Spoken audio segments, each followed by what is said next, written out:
Sài Gòn, một buổi chiều an yên. Thân gửi podcast viết cho em. Cùng với bạn, người đang ngồi bên kia chiếc điện thoại hay chiếc tai nghe nhỏ xíu, lặng lẽ lắng nghe những dòng tâm sự này của mình. Mình là Nghi, 27 tuổi. Một người trẻ thích lắng nghe những câu chuyện, thích quan sát những điều diễn ra xung quanh và chia sẻ lại những mảnh ghép hay ho mà bản thân tình cờ gom nhặt được trong cuộc sống. Và hôm nay, giữa dòng đời hối hả, mình muốn mời bạn ngồi lại đây với mình. Có thể là pha cho bản thân một tách trà, thả lỏng đôi vai một chút, rồi cùng mình hàn huyên về một điều mà hầu như ai cũng tưởng mình đã biết, đã hiểu rất rõ, nhưng có lẽ chưa bao giờ thực sự chạm tới tận cùng bản chất của nó. Điều đó mang tên tha thứ. Bạn thân mến, trong cuộc sống, không ít lần có những điều hay những người, dù vô tình hay cố ý, cũng đã từng khiến cho chúng ta tổn thương, phải không? Có những vết thương chỉ nằm ngoài da thôi, nhưng cũng có những vết rạn lại hằn sâu trong tâm khảm. Để rồi giữa những ngổn ngang của cảm xúc, ta chợt nhận ra rằng mình đang đứng trước một ngã rẽ đơn độc. Liệu mình có nên tha thứ hay không? Và rồi cũng như 3 lần khác, ngay lúc khoảnh khắc ta tưởng mình đã sẵn sàng buông bỏ, một tiếng thở dài lại cất lên trong lòng.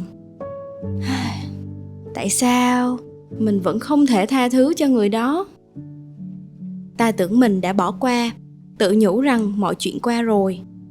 Nhưng chỉ cần một ký ức thoáng qua, một cái tên quen thuộc, hay một sự kiện khẽ gợi nhớ, thì ta vẫn thấy lòng mình thắt lại.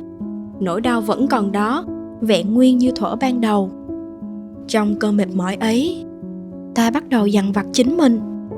Tại sao mình đã cố gắng nhiều đến vậy mà vẫn không thể thật sự buông bỏ nhỉ? Có phải do mình chưa đủ bao dung không? Có phải mình đã quá nhỏ nhen, ích kỷ rồi không? Và rất nhiều câu hỏi khác nữa. Này bạn, nếu hôm nay bạn đang mang trong mình những câu hỏi như thế, thì xin chúc mừng bạn, bởi lẽ lá thư này được viết ra chính là dành riêng cho bạn đó. Mình không dám hứa rằng chỉ với vài dòng chia sẻ này, mọi nút thắt trong lòng bạn sẽ được tháo gỡ ngay lập tức. Nhưng mình hy vọng rằng, sau khi đọc lá thư này, trái tim của bạn sẽ phần nào được xoa dịu, và biết đâu bạn sẽ thấy nhẹ nhõm hơn một chút. Bạn đã sẵn sàng chưa? Chúng mình cùng bắt đầu nhé! Vì đâu tôi không thể tha thứ thật sự cho người khác? Có một sự thật đáng buồn nhưng cũng đáng để chúng ta phải suy ngẫm. Đó là chúng ta nói về tha thứ rất nhiều, nhưng thực ra chúng ta lại chẳng hiểu rõ nó là gì. Những gì ta thường nghe chỉ là vài câu nói quen thuộc. Tha thứ đi cho nhẹ lòng, bỏ qua đi cho xong. Thôi, người ta cũng đã xin lỗi rồi mà. Những câu nói nghe thì có vẻ hợp lý, nhưng nếu bạn thực sự bị tổn thương, bạn sẽ hiểu chúng lại chẳng giúp ích là bao. Đôi khi chính những cái lời khuyên phải bao dung ấy lại vô tình khiến ta thấy mình trở nên tệ hơn, rồi tự trách bản thân sao lại hẹp hòi đến thế. Khi tìm hiểu, quan sát cuộc sống của chính mình và lắng nghe những câu chuyện của những người xung quanh, mình nhận ra rằng một trong những rào cản lớn nhất khiến con người ta khó tha thứ thật sự cho nhau, đó chính là ngay từ đầu chúng ta đã vô tình hiểu sai về bản chất thật sự của hai chữ tha thứ. Mình tạm gọi đó là những hiểu lầm nha. Chính những cái hiểu lầm ấy khiến cho cái hành trình tha thứ vốn đã khó khăn lại càng trở nên nặng nề hơn. Từ những gì mình đọc, lắng nghe và trải nghiệm, mình nhận ra có 4 hiểu lầm rất phổ biến mà chúng ta thường mắc phải khi nói về sự tha thứ. Vậy thì 4 hiểu lầm ấy là gì? Hiểu lầm thứ nhất, tha thứ nghĩa là quên đi. Mình và anh quen nhau khi cả hai còn là học sinh trung học. Anh lớn hơn mình 2 tuổi. Anh là tình đầu của mình. Cũng như ba cặp đôi khác, mình và anh từng có những ngày tháng thanh xuân rất đẹp của thời học sinh. Nhưng rồi bỗng một ngày, anh hẹn mình ra nói lời chia tay, với lý do muốn tập trung dành thời gian để ôn thi cuối cấp. Dù đã nhiều lần níu kéo, làm đủ mọi cách để anh thay đổi, nhưng thấy anh vẫn một mực quả quyết, nên mình cũng đành đồng ý. Sau này mình mới biết, cái việc học mà anh ấy nói muốn toàn tâm toàn ý thực hiện là học cách hẹn hò với cô bạn hoa khôi cùng lớp của anh. Người ta thường nói tình đầu khó phai. Đúng thiệt, tình đầu của ai thì mình không biết, chứ tình đầu của mình có muốn phai cũng chẳng phai nổi. Cái ngày mà biết được sự thật, mình đứng chết lặng giữa sân trường luôn. Cảm giác như có ai đó vừa tạt thẳng vào mặt mình một cái gáo nước lạnh. Mặc cho mấy đứa bạn ra sức an ủi, đầu của mình trống rỗng, cổ họng thì đắng nghét không nói lên lời. Lúc đó điều duy nhất mình muốn làm là tìm anh và hỏi cho ra lẽ, xem rốt cuộc mình đã sai ở đâu. Tại sao anh lại đối xử với mình như vậy? Và liệu anh có từng thực sự yêu mình hay không? Nhưng rồi mình không làm vậy. Không phải vì mình cao thượng đâu, mà là vì mình không đủ can đảm á. Mình sợ lắm. Sợ nếu mà nghe thêm một lời xác nhận từ anh á, mọi thứ chắc sẽ còn đau hơn nữa. Thế nên là mình lặng lẽ quay lưng, đạp xe về. Và suốt quãng đường hôm đó, mình không nhớ rõ mình đã đi qua những đâu. Chỉ nhớ là tay mình đã ghì chặt ghi đông, chân đạp thật nhanh trên con đường mòn. Còn cảm xúc bên trong là một mớ hỗn độn luôn. Vừa đau, vừa giận, rồi còn vừa hụt hẫng, vừa trống rỗng nữa. Và trong một phút yếu đuối, mắt mình nhòe đi và mình khóc. Đó cũng là lần đầu tiên trong đời mình biết khóc vì một người. Thời gian thấm thoát trôi qua, cả hai bây giờ cũng đã trưởng thành. Anh cũng đã có hạnh phúc cho riêng mình. Và tất nhiên cảm xúc của mình cũng chẳng còn gay gắt như ngày ấy nữa. Nhưng mỗi khi ai đó vô tình hỏi đến hay là gợi nhớ về, thì mọi ký ức của ngày hôm ấy vẫn hiện ra, rõ ràng như mới xảy ra ngày hôm qua vậy. Những người biết chuyện thường hỏi mình, bạn có tha thứ cho anh ấy không? Câu trả lời của mình thường sẽ là có chứ, mình đã tha thứ cho anh ấy rồi. Nhưng mà mình chưa bao giờ quên những điều anh ấy đã làm với mình. Và ngay lập tức gần như họ sẽ hỏi lại, hay, đã tha thứ rồi, sao còn nhớ làm gì? Thú thật với bạn, trước đây mình cũng từng nghĩ giống họ. Mình từng trách bản thân rất nhiều. Tại sao miệng thì nói tha thứ mà lòng thì vẫn không quên? Chẳng lẽ mình vẫn còn vấn vương người đó? Hay là mình là đứa tha thứ giả tạo? Nhưng mà biết không, phải đến khi mình trải qua thêm nhiều va vấp, thêm nhiều lần tổn thương, mình mới dần hiểu ra rằng có những thứ càng cố quên thì lại càng không quên được. Và cũng từ đó mình nhận ra rằng tha thứ cho một người không đồng nghĩa với việc ký ức đau thương về họ sẽ biến mất. Bạn thử để ý mà xem, ngay chính khoảnh khắc ta nói tôi đã quên chuyện đó rồi, thì chính lúc ấy ta lại đang nhớ về nó thêm một lần nữa. Chỉ riêng việc phải xác nhận là tôi đã quên cũng đủ để ký ức ấy quay trở lại trong tâm trí rồi. Vậy thì cái mà chúng ta gọi là quên đi á, thực ra đâu tồn tại đơn giản như cách mà chúng ta vẫn nghĩ. Và nếu đã như vậy, làm sao có thể có cái chuyện mà ta tha thứ cho một người mà hoàn toàn không còn nhớ những gì mà họ đã làm với mình? Kinh nghiệm của mình cho thấy, khi mà ta càng cố lãng quên đi một điều gì đó, nó lại càng có xu hướng dội về mạnh mẽ hơn, rõ nét hơn. Do đó, nếu một người cho rằng quên đi là một điều phải có trong hành trình tha thứ, thì mình e rằng con đường dẫn họ đến sự chữa lành và bình an đích thực sẽ gặp muôn vàn trắc trở. Cố gắng ép bản thân phải quên cũng đồng nghĩa với việc quá trình tha thứ sẽ trở nên chậm hơn và phức tạp hơn. Bởi khi đó, ta sẽ không còn nhận thức được bản thân đang tha thứ cho cái gì và vì điều gì nữa. Vả lại, nếu tha thứ có nghĩa là quên đi, vậy chuyện gì sẽ xảy ra với những người được ông trời phú cho một trí nhớ tuyệt vời? Chẳng phải sự tha thứ sẽ chẳng bao giờ gõ cửa với trái tim của họ hay sao? Mình tin rằng tha thứ không đòi hỏi chúng ta phải xóa bỏ ký ức. Ngược lại, tha thứ có khả năng chữa lành ký ức. Và để làm được điều đó, việc nhớ lại là điều cần làm. Bằng ánh sáng của sự tha thứ, những ký ức về tổn thương dần mất đi tính cay độc vốn có của nó.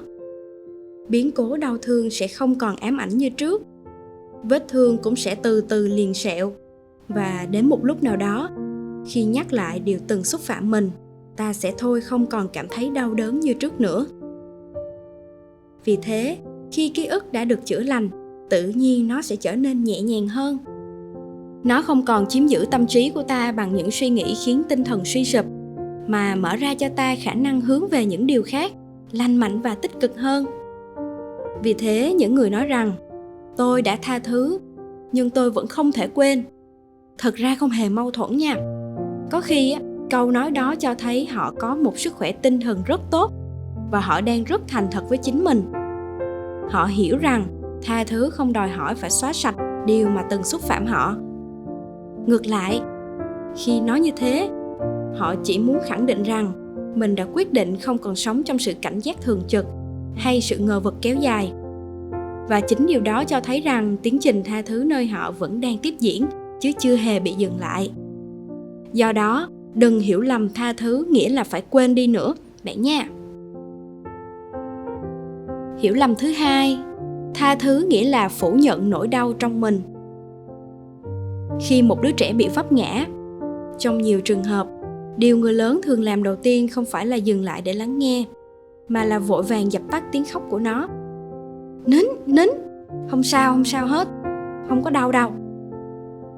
Đứa trẻ còn chưa kịp hiểu chuyện gì xảy ra với thân thể của mình, thì nó đã bắt đầu học được một điều: chỉ cần mình không khóc, cơn đau kia rồi cũng sẽ tự qua đi.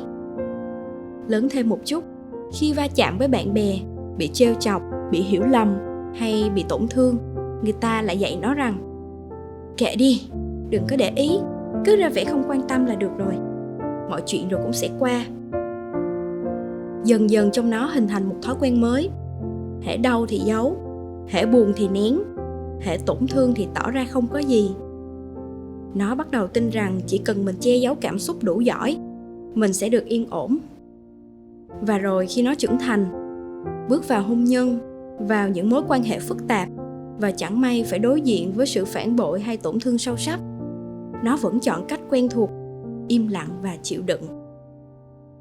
Khi được khuyên ai mà chẳng có lúc sai, hay là phải biết bao dung, đó mới là trưởng thành, nó chỉ gật đầu, tự nhủ rằng bản thân nên rộng lượng hơn, và rồi lại tiếp tục nuốt xuống những gì đang dâng lên trong lòng.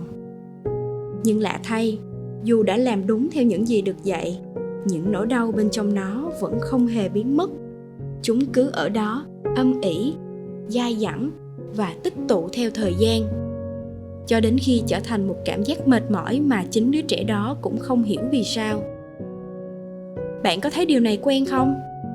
Từ một vết chày rất nhỏ trên da cho đến những vết rạn sâu trong lòng, không ít người trong chúng ta đã lớn lên cùng với một niềm tin rằng cứ mặc kệ nỗi đau, phủ nhận nó, rồi nó cũng sẽ qua đi. Nhưng tiếc là nỗi đau không tự biến mất theo cách chúng ta vẫn nghĩ. Và nếu áp dụng điều ấy vào việc tha thứ, nó có thể khiến chúng ta dễ đi sai hướng. Thử hỏi làm sao một vết thương có thể lành lại nếu bị che kín và bị bỏ mặc quá sớm mà không được chăm sóc hay được chữa trị đúng cách? Nếu làm như vậy, chẳng phải vết thương ấy sẽ dễ nhiễm trùng và lâu lành hơn sao? Có một câu chuyện kể về một người phụ nữ bị chồng phản bội. Bà sinh ra trong một gia đình danh giá. Từ nhỏ bà đã được nhào nặn để sống sao cho phù hợp với những khuôn khổ của một người phụ nữ lúc bấy giờ. Phải biết giữ thể diện, biết cư xử đúng mực, và trên hết là phải tuyệt đối bao dung với chồng. Khi phát hiện chồng ngoại tình, nghe theo lời khuyên của một vị thầy tu, bà không đánh ghen, không đối chất, mà chọn cách im lặng, bình thản, giả vờ như không có chuyện gì xảy ra. Bà tin rằng chỉ khi mình bỏ qua mọi cơn giận, chôn xuống mọi nỗi xấu hổ và chỉ nghĩ về những điều tích cực, thì khi ấy bà mới thực sự tha thứ. Người ngoài nhìn vào khen bà là người phụ nữ quá đỗi rộng lượng, nhưng chỉ có mình bà mới biết, sâu bên trong sự im lặng ấy, tâm hồn mình đã mục rỗng từ bao giờ. Bà càng im lặng bao nhiêu, người chồng càng lớn tới bấy nhiêu. Gã công khai qua lại với người tình trẻ, thậm chí rút sạch tiền bạc để xây dựng cuộc sống mới với cô ta. Sự bao dung cao thượng kia của bà giờ đây chẳng khác gì một trò cười chéo ngoe trước mắt thiên hạ. Kể từ lúc đó, bà bắt đầu chìm vào rối loạn lo âu kéo dài, mất ngủ, biếng ăn, luôn sống trong cảm giác căng thẳng và mặc cảm. Như thể là sau tất cả, chính mình mới là người có lỗi. Và rồi đến một ngày, bà nằm chết trên giường bệnh trong sự cô đơn, lạnh lẽo và tủi nhục. Này bạn, có thể chúng ta không phải sống trong những hoàn cảnh nghiệt ngã như vậy, nhưng nếu nhìn lại một chút, bạn sẽ thấy cách chúng ta đối diện với nỗi đau hôm nay đôi khi cũng chẳng khác câu chuyện ấy là mấy. Trong cuộc sống, chúng ta vẫn quen với việc tự nhủ là thôi bỏ qua đi, đừng nghĩ nữa, rồi cũng sẽ ổn thôi. Chúng ta nói những cái câu nói đó như thể là chỉ cần không chạm vào cảm xúc thì cảm xúc ấy sẽ tự biến mất. Từ đó chúng ta dần tin rằng im lặng là dấu hiệu của sự trưởng thành, chịu đựng là biểu hiện của lòng bao dung, còn việc không còn phản ứng nghĩa là mình đã tha thứ. Nhưng thật ra, tha thứ vốn không phải là phủ nhận và cũng không phải là che giấu hay đè nén nỗi đau. Bởi lẽ, con người không thể thực sự buông bỏ một điều mà họ còn chưa dám nhìn thẳng vào. Việc ép mình phải tha thứ hay cắt cụt cảm xúc của bản thân mà không đi qua cảm xúc tiêu cực sẽ chỉ dẫn đến những tổn thương tâm lý sâu hơn.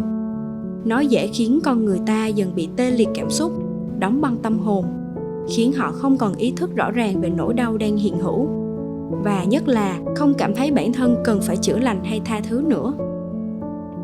Có một vị linh mục từng nói với mình rằng không ai có thể tha thứ cho điều mà họ không dám đối diện. Thật vậy, hành trình tha thứ chỉ thật sự bắt đầu sau khi ta đủ can đảm nhìn thẳng vào nỗi đau của mình, sống thật với những cảm xúc đang có, dù là giận, là buồn hay là xấu hổ. Chỉ khi đi qua được những điều đó, sự buông bỏ mới có thể đến với ta một cách tự nhiên, chậm rãi mà vững vàng. Vì thế, nếu một ngày bạn nghe ai đó bảo rằng thôi, cứ mặc kệ tất cả mà tha thứ, mình mong bạn đừng vội gật đầu.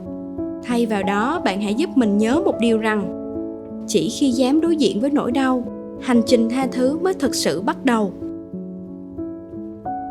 Hiểu lầm thứ 3, tha thứ là việc của lý trí.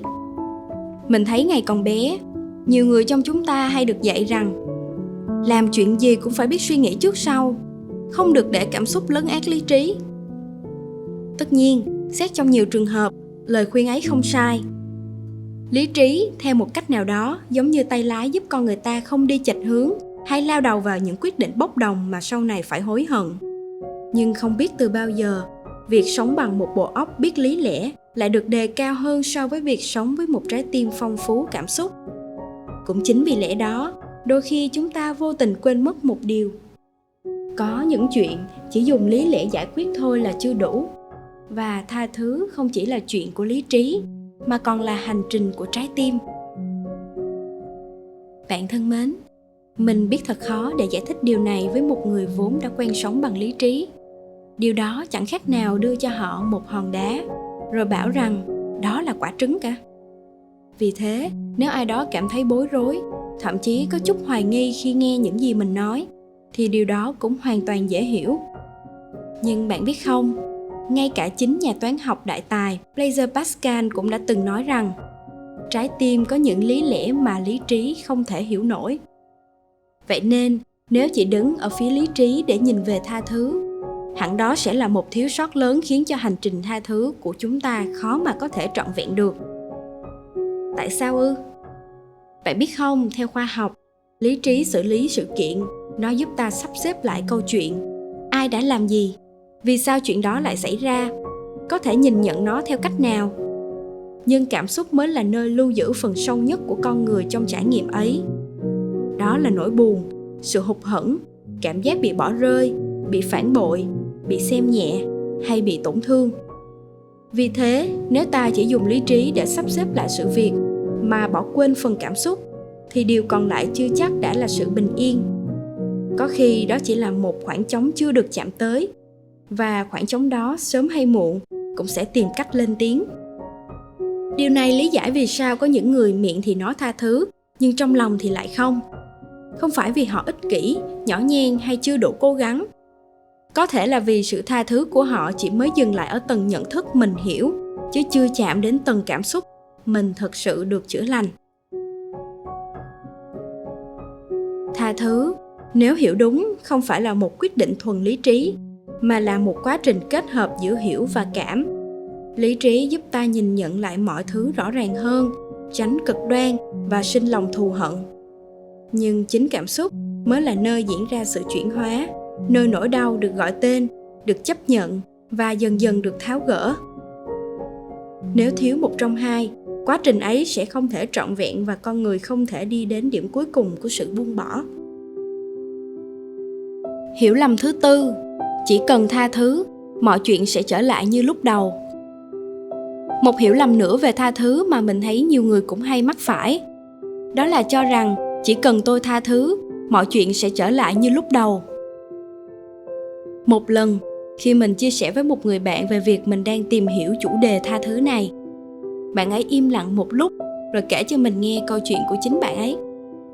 Chuyện là cách đây 4 năm, khi mới bước vào năm nhất đại học, bạn ấy thuê trọ và quyết định sống chung với một cô bạn thân đã chơi với nhau hơn 6 năm.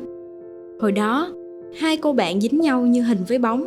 Những năm tháng của tuổi trẻ, những rung động đầu đời, những lần vấp ngã hay những ước mơ thời non trẻ, hầu như khoảnh khắc nào của thanh xuân cũng có bóng dáng của người kia ở cạnh. Hai người thật sự tin rằng tình bạn ấy sẽ đủ vững để đi qua mọi thay đổi của cuộc sống. Những ngày đầu thật sự rất vui, cảm giác như giấc mơ tuổi teen ngày ấy cuối cùng cũng thành hiện thực. Nhưng rồi chưa đầy 1 năm sau, những khác biệt về tính cách và lối sống dần lộ rõ. Những chuyện nhỏ nhặt tích tụ thành mâu thuẫn biến thành cãi vã, và rồi cả hai chọn cách im lặng, từ mặt nhau. Không một cuộc nói chuyện, không một lời tạm biệt tử tế. Cả hai hủy kết bạn trên mọi nền tảng, xóa ảnh, xóa kỷ niệm, xóa cả sự hiện diện của nhau ra khỏi cuộc đời mình. Như thể 6 năm gắn bó chưa từng tồn tại. Khi kể đến đây, bạn ấy thừa nhận rằng bản thân vẫn buồn và tiếc cho một tình bạn từng rất đẹp. Và khi mình hỏi, vậy bây giờ em đã tha thứ cho người ấy chưa? Bạn ấy ngập ngừng, ánh mắt thoáng chút bối rối. Rồi bạn ấy nói nhỏ rằng, có lẽ bản thân vẫn chưa thể tha thứ. Dù cảm xúc bây giờ đã ổn định hơn trước, nhưng bạn ấy nghĩ, cho dù có tha thứ, thì cả hai cũng sẽ không bao giờ có thể quay trở lại làm bạn với nhau được nữa. Trong suy nghĩ của bạn ấy, tha thứ đồng nghĩa với việc hòa giải, mà hòa giải nghĩa là mọi chuyện sẽ bình thường trở lại, như chưa từng có chuyện gì xảy ra. Giống như cô bạn này của mình, khá nhiều người cũng mang trong mình một niềm tin đơn giản như thế, rằng tha thứ là chiếc vé khứ hồi kỳ diệu, giúp ta đưa mọi thứ trở về đúng vạch xuất phát, nguyên vẹn như thuở ban đầu. Nhưng điều đó hoàn toàn không đúng, và căn nguyên cốt lõi của hiểu lầm này, theo mình, nó xuất phát từ việc nhiều người trong chúng ta đang bị đánh đồng tha thứ với hòa giải là một. Xét về mặt ngữ nghĩa, tha thứ là khi ta không còn đổ lỗi, tức giận hay trách phạt người đã làm mình tổn thương vì những điều gì đã xảy ra nữa. Trong khi đó, hòa giải là khi cả hai bên sau khi mâu thuẫn tìm được cách để hiểu nhau, chấp nhận những khác biệt và cùng tiếp tục mối quan hệ. Đúng là trong những mối quan hệ gia đình hay với những người mà chúng ta yêu thương, thì hòa giải thường là cái kết đẹp sau lời tha thứ. Nhưng tự sâu thẳm, tha thứ và hòa giải là hai nhịp đập độc lập với nhau. Chúng ta hoàn toàn có quyền tha thứ cho một người mà không cần phải bước lại vào cuộc đời của họ. Chẳng hạn như có người vẫn có thể tha thứ cho một người đã không còn hiện diện ở trên đời. Có những bậc cha, người mẹ đã nhẹ nhàng buông bỏ oán hận với người đã làm hại con mình dù chẳng hề biết mặt. Trong những buổi trị liệu tâm lý, người ta vẫn thường khuyên bệnh nhân hãy nhắm mắt lại và tha thứ cho người thân đã khuất để trong lòng được bình an. Còn hòa giải là chuyện xảy ra giữa hai người, nó cần sự hiện diện của cả hai phía. Người làm tổn thương phải nhận ra điều mình đã làm, biết chịu trách nhiệm và sửa đổi. Người bị tổn thương cũng phải còn đủ thiện chí, đủ niềm tin, đủ cảm giác an toàn để bước lại gần. Chỉ một người muốn thôi thì chưa đủ để hòa giải. Vì vậy, có thể hiểu đơn giản rằng ta hoàn toàn có thể tha thứ mà không cần hòa giải. Ta có thể không còn oán hận một người, nhưng cũng không muốn quay lại mối quan hệ đó nữa. Ta có thể chúc cho họ bình an trong lòng, nhưng vẫn giữ khoảng cách. Ta có thể thôi trách móc, nhưng không còn đủ niềm tin để mở cửa như ngày xưa. Chính vì lẽ đó, ta mới hiểu vì sao tha thứ không thể khiến cho mọi thứ trở lại như thuở ban đầu. Bởi vì thuở ban đầu là lúc niềm tin còn nguyên vẹn, ký ức còn trong trẻo và trái tim còn chưa bị tổn thương. Nhưng sau khi bị tổn thương rồi, dù ta có tha thứ thì điều xảy ra cũng đã xảy ra rồi. Một khi đã biết, ta không thể quay lại trạng thái như chưa từng biết. Cho nên, tha thứ không phải là cây cầu đưa ta trở về quá khứ. Tha thứ chỉ là con đường giúp ta bước tiếp mà không còn mang theo quá nhiều cay đắng. Còn hòa giải, nếu có, cũng không phải là trở lại ngày xưa, mà là cùng nhau xây dựng một mối quan hệ mới trên nền của sự thật, trách nhiệm và trưởng thành hơn. Nói cách khác, tha thứ là để lòng mình được tự do, hòa giải là để một mối quan hệ được bắt đầu lại. Nhưng bắt đầu lại không bao giờ có nghĩa là quay về nguyên vẹn như chưa từng đổ vỡ. Vì vậy, nếu sau khi tha thứ, bạn vẫn không thể trở lại như trước, không thể thân thiết như xưa, không thể tin như ngày đầu, điều đó không có nghĩa là bạn tha thứ chưa đủ.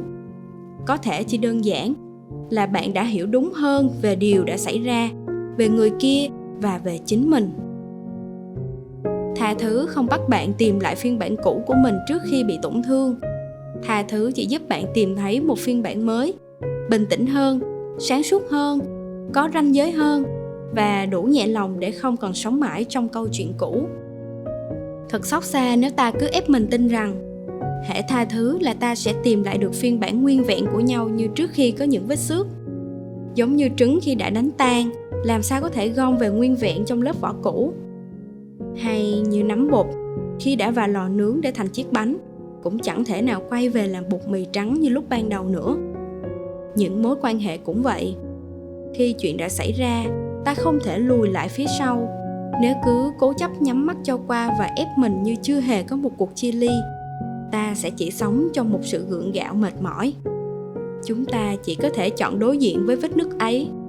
Nếu còn đủ bao dung, ta sẽ cùng nhau xây dựng lại mối quan hệ trên một nền tảng mới, chân thật hơn và thấu hiểu hơn. Còn nếu không thể, đôi khi tha thứ đơn giản chỉ là một cái ôm dịu dàng mà ta dành cho chính mình.